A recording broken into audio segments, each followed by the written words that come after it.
नमस्कार मित्रांनो, जय महाराष्ट्र। राज्याच्या राजकारणात मोठ्या राजकीय घडामोडी घडत आहेत। उद्धव ठाकरे यांच्या संदर्भात शिवसेना फुटल्यानंतर उद्धव ठाकरेंना धक्क्यावर धक्के बसत गेले।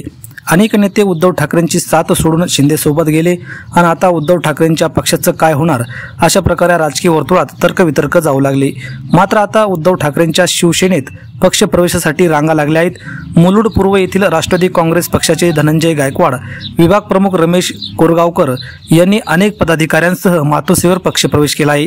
तसेच विभाग क्रमांक 12 मधील डॉक्टर अल्फिया रिजवी सिंद्रा, पूनम काळे, अश्विनी काळे, प्रतीक्षा भोईर यांनी देखील पक्ष प्रवेश केला। याचबरोबर शेकाप नेते दिवंगत भाई केशवराव धोंडगे यांचे सुपुत्र पुरुषोत्तम धोंडगे यांनी देखील प्रवेश केला आहे।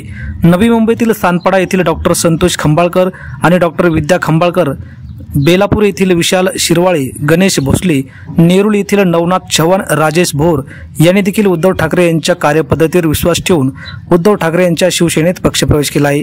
त्यामुळे आता उद्धव ठाकरेंच्या सेनेत पक्षप्रवेशासाठी रांगा लागल्या आहेत। त्यामुळे येणारा काळ हा उद्धव ठाकरेंचाच असणार हे नक्की आहे। तर मित्रांनो, आपल्याला काय वाटतं या संदर्भात? येणाऱ्या काळामध्ये उद्धव ठाकरेंचाच उदो चौकडं होईल का? आपल्याला काय वाटतं आणि आपल्या प्रतिक्रिया कमेंट बॉक्समध्ये नक्की व्यक्त करा। धन्यवाद। जय महाराष्ट्र।